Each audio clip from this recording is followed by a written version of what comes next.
En el año 1274 antes de nuestra era, bajo el cielo ardiente de Siria, el polvo cubría el horizonte como una tormenta dorada. Miles de carros de guerra avanzaban levantando arena y miedo, y en medio de aquel caos, un joven faraón sostenía las riendas mientras el enemigo lo rodeaba. Sus tropas estaban dispersas, la emboscada había funcionado, y la derrota parecía inevitable. Sin embargo, siglos después, los muros de los templos egipcios contarían otra historia, la de un rey abandonado por su ejército, que, fortalecido por los dioses, derrotó él solo a un imperio entero. Ese hombre era Ramsés II, pero antes de convertirse en leyenda tallada en piedra, fue un príncipe nacido a orillas del Nilo, hijo de Seti I y de la reina Tuya, en el corazón de la dinastía 19. Egipto vivía entonces uno de sus momentos más poderosos, extendiendo su influencia desde Nubia hasta las tierras del Levante.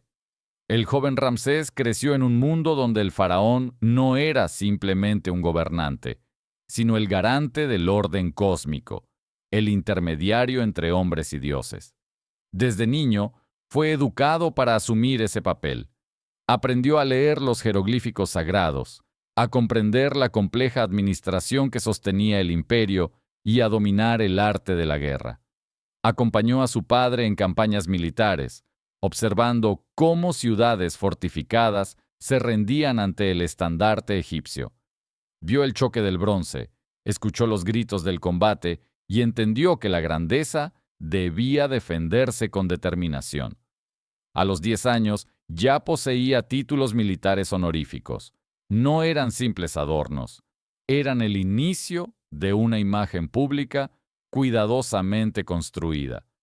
Seti I comprendía que la estabilidad del reino dependía de una transición fuerte, y por eso nombró a Ramsés corregente mientras aún era joven.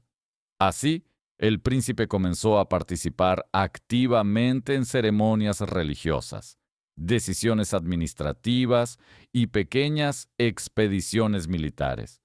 No esperaba el trono, lo estaba practicando. Cuando Seti murió alrededor del 1279 antes de nuestra era, la transición fue rápida. Ramsés fue coronado en un ritual solemne que lo transformó simbólicamente en Dios viviente. Recibió la doble corona del Alto y Bajo Egipto, el cetro y el flagelo, y adoptó el nombre de trono Iusermaatre Setepenra, proclamándose elegido de Ra. Desde el inicio dejó claro que su reinado no sería discreto. Fundó una nueva capital en el delta oriental, Pi-Ramsés, estratégicamente ubicada para proyectar poder hacia Siria. No era solo una ciudad, era una declaración política. Allí levantó palacios, templos y cuarteles capaces de albergar miles de soldados. Ramsés entendía que el poder debía ser visible. Mandó esculpir estatuas colosales que lo mostraban joven, fuerte, eterno. Expandió templos como Karnak, llenándolos de relieves donde aparecía derrotando enemigos bajo la protección divina. Su gran esposa real, Nefertari, ocupó un lugar destacado en representaciones monumentales, algo inusual que reforzaba la imagen de estabilidad y grandeza. Mientras consolidaba su autoridad interna, el norte seguía siendo la principal preocupación estratégica. El imperio hitita, bajo el rey Muwatalli II, controlaba vastos territorios en Anatolia y competía por el dominio de Siria. Las ciudades de esa región eran clave para el comercio y la influencia internacional. Ramsés sabía que el prestigio de su reinado dependería de enfrentarse a ese desafío. En el 5.º año de su gobierno decidió actuar. Reunió un ejército de aproximadamente 20.000 hombres, dividido en 4 grandes divisiones, dedicadas a Amón, Ra, Ta y Set. Cada una marchaba bajo estandartes sagrados, convencida de que los dioses respaldaban su causa. Desde Pi-Ramsés, cruzaron el Sinaí siguiendo antiguas rutas fortificadas y avanzaron por Canaán rumbo a Kadesh, ciudad estratégica situada en el valle del río Orontes. Ramsés lideraba la vanguardia con confianza. Su objetivo era claro: obtener una victoria decisiva que consolidara su imagen como faraón invencible. Pero la guerra, rara vez, recompensa la confianza excesiva. Lo que parecía una marcha triunfal, pronto se transformaría en uno de los momentos más críticos de su reinado, una prueba donde la frontera entre el héroe y el mito comenzaría a difuminarse bajo el polvo del desierto. Exploradores egipcios capturaron a 2 hombres que afirmaban ser desertores hititas. Bajo interrogatorio aseguraron que el ejército de Muwatalli estaba lejos, demasiado lejos para intervenir en Kadesh. Aquella noticia confirmó lo que Ramsés deseaba creer. Sin esperar a que sus 4 divisiones se reunieran, avanzó con la división de Amón y estableció su campamento cerca de la ciudad. Pero la información era falsa. El rey hitita estaba oculto tras Kadesh con miles de carros preparados para atacar en el momento preciso. La emboscada fue devastadora. Mientras la división de Ra marchaba aún separada del grueso del ejército, los carros hititas irrumpieron con violencia, atravesando filas egipcias y sembrando caos.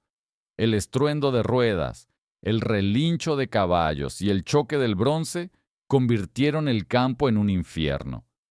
El campamento de Ramsés fue sorprendido y los enemigos penetraron hasta el corazón mismo de su posición. Durante unos instantes, la derrota parecía segura. Las inscripciones posteriores narran que el faraón quedó aislado, abandonado por sus hombres, rodeado por miles de enemigos.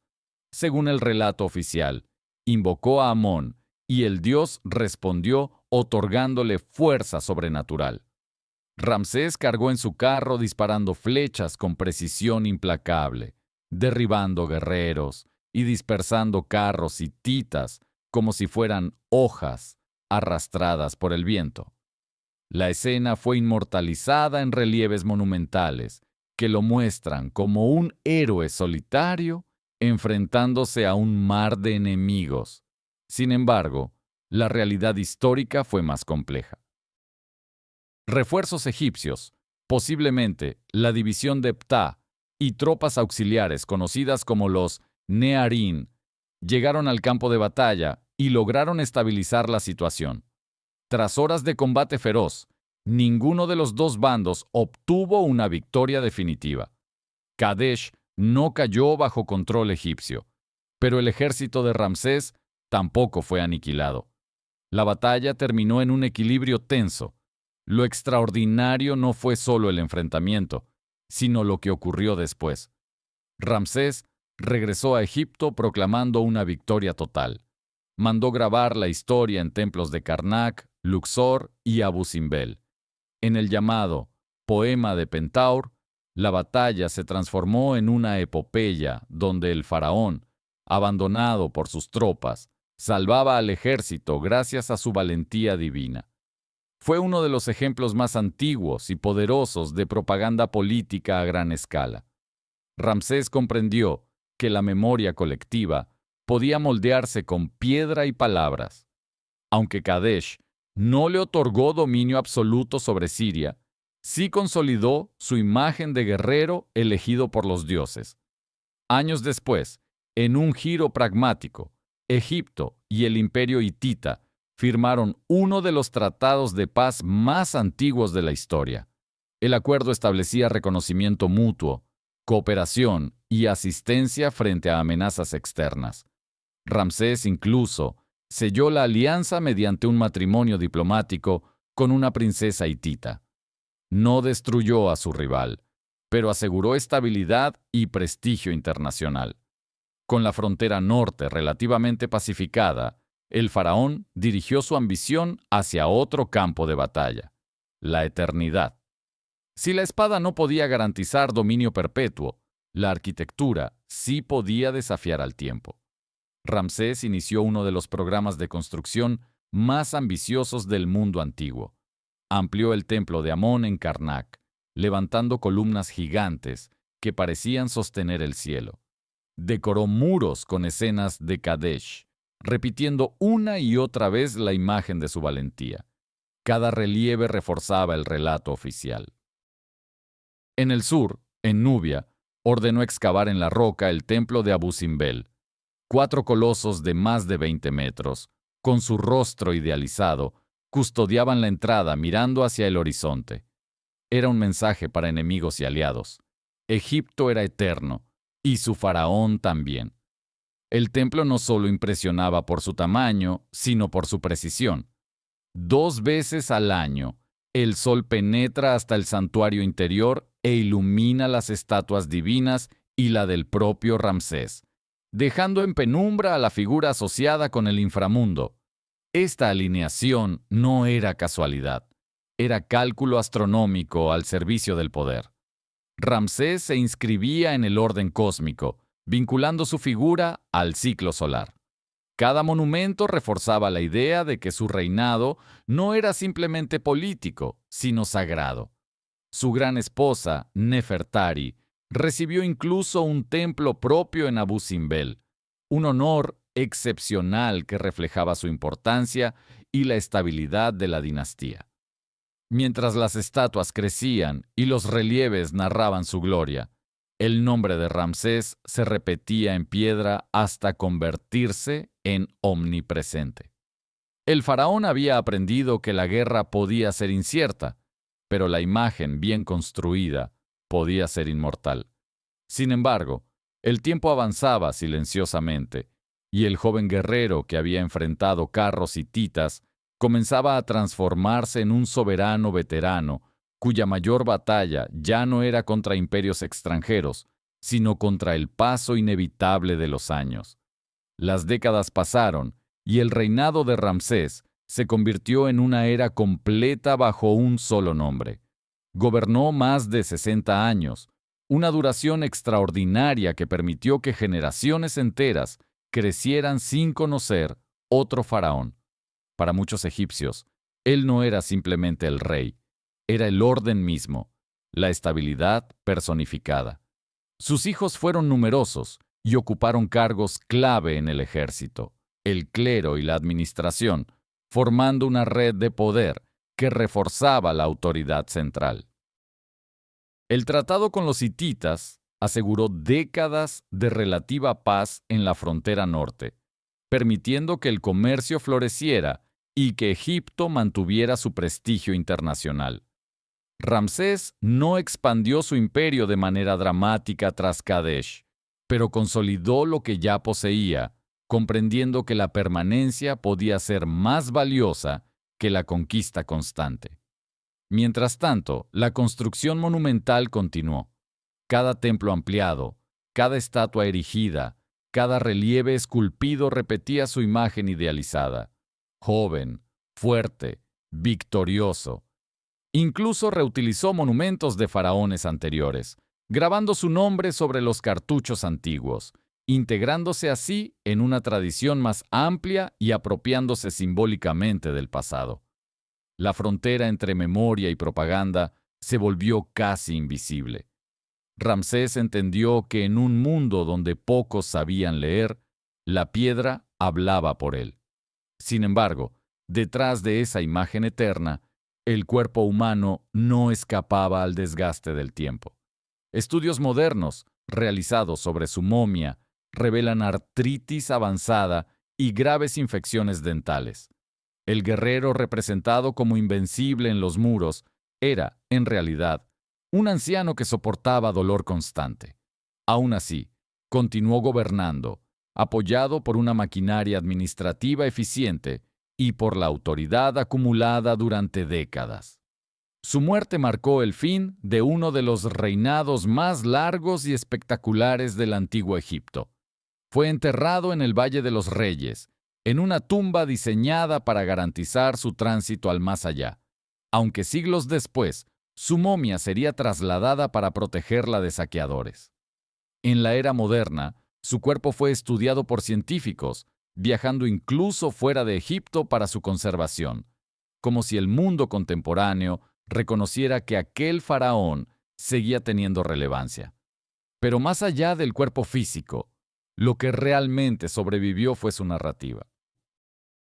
Ramsés II no fue el conquistador absoluto que proclamaban sus inscripciones, ni el héroe solitario que derrotó ejércitos enteros por intervención divina.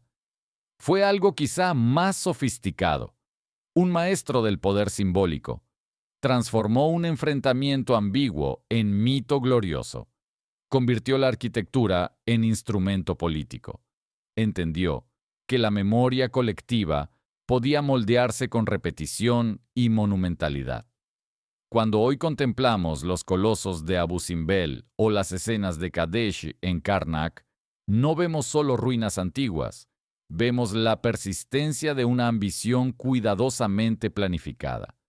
El imperio hitita desapareció, sus ciudades quedaron en silencio durante siglos, pero el nombre de Ramsés continúa pronunciándose. Esa es la verdadera medida de su éxito.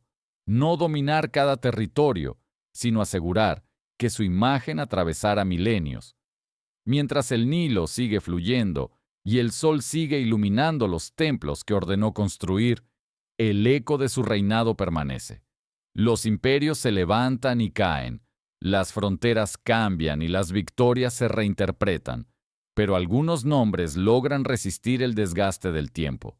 Ramsés convirtió su vida en relato y su relato en eternidad. Y en ese eco, que aún resuena entre piedra y arena, entendemos que su mayor triunfo no fue la espada ni el tratado, sino la memoria que logró imponer sobre la historia.